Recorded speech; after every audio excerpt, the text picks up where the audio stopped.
தமிழகம் தலைநிமிர தமிழரின் பயணமாக கிருஷ்ணகிரி கிழக்கு மாவட்டத்திற்கு வருகை தரும் தமிழக பாஜக மாநில தலைவர் எங்கள் அண்ணன் திரு நயினா நாகேந்திரன் எம்எல்ஏ அவர்களை வருக வருக என வரவேற்கிறோம். இங்கனம் VS கவியரசு MBA, மாவட்ட தலைவர் பாரதிய ஜனதா கட்சி கிருஷ்ணகிரி கிழக்கு மாவட்டம், நாள் 24/12/2025.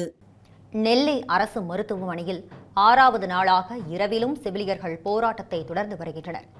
இது தொடர்பான கூடுதல் தகவல்களை வழங்க இணைகிறார் செய்தியாளர் சரவணன். செவிலியர்களின் போராட்டம் குறித்த விரிவான தகவல்களை பதிவு பண்ணுங்க. வணக்கம் நிவேதா. தமிழகம் முழுவதும் உள்ள அரசு மருத்துவமனைகளில் தொகுப்பூதியம் அடிப்படையில் செவிலியர்கள் பணியாற்றி வருகிறார்கள். இந்த நிலையில் தமிழ்நாடு செவிலியர்கள் மேம்பாட்டு சங்கம் சார்பில் பல்வேறு கோரிக்கைகளை வலியுறுத்தி கடந்த 18ஆம் தேதியிலிருந்து இன்றோடு 6வது நாளாக தொடர்ச்சியாக போராட்டத்தில் ஈடுபட்டு வராங்க.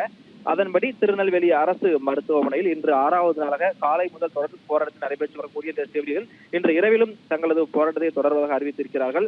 அதன்படி நெல்லை அரசு மருத்துவமனை, நகர்ப்புற சுகாதார நிலையம், அரசு ஆரம்ப சுகாதார நிலைய செவிலியர்கள் திரளாக கலந்து கொண்டு இன்று காலை முதல் தொடர்ச்சியாக பல்வேறு விதமான வினோதமான போராட்டங்களை தமிழக அரசுக்கு எதிராகவும் தமிழக சுகாதாரத்துறைக்கு எதிராகவும் மேற்கொண்டு வருகிறார்கள். தேர்தல் வாக்குறுதியில் குறிப்பிட்டது போல தமிழக அரசு தொகுப்பூதிய செவிலியர்களை பணி நிரந்தரம் செய்ய வேண்டும். செவிலியர் கண்காணிப்பாளர் நிலை 3 பணியிடங்களை மீண்டும் உருவாக்க வேண்டும். கொரோனா காலகட்டத்தில் பணி நீக்கம் செய்யப்பட்டவர்களுக்கு மீண்டும் பணி வழங்க வேண்டும் உட்பட பல்வேறு கோரிக்கைகளை வலியுறுத்தி இந்த ஆர்ப்பாட்டமானது நடைபெற்று வருகிறது. போராட்டத்தில் ஈடுபட்ட செவிலியர்கள் கூறுகையில், நெல்லை மாவட்டத்தில் அரசு ஆரம்ப சுகாதார நிலையம், நகர்ப்புற சுகாதார நிலையம், அரசு மருத்துவமனை உட்பட அனைத்து விதமான அரசு நிலையங்களிலும் சுமார் 250க்கும் மேற்பட்ட செவிலியர்கள் தேர்வின் மூலம் தேர்ந்தெடுக்கப்பட்டு தொகுப்பூதியத்திற்கு பணியமர்த்தப்பட்டிருப்பதாக தெரிவித்திருக்கிறார்கள்.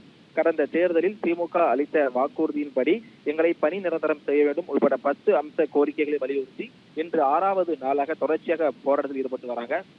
அது மட்டுமல்லாமல் சென்னையில் நேற்றைய தினம் தமிழக சுகாதாரத்துறை அமைச்சர் மா சுப்பிரமணியனிடம் ஏற்பட்ட அந்த பேச்சுவார்த்தையும் தற்போது தோல்விப்படுத்திருக்கக்கூடிய காரணத்தினால் ஆங்காங்கே செவிலியர்கள் தொடர்ச்சியாக கைது செய்யப்பட்டு வரக்கூடிய நிலையில் இரவிலும் தங்களது போராட்டத்தை முன்னெடுக்க உள்ளதாக திருநெல்வேலி அரசு மருத்துவமனை வளாகத்தில் 6வது நாளாக தற்போது செவிலியர்கள் தொடர்ச்சியான போராட்டத்தில் ஈடுபட்டு வராங்க.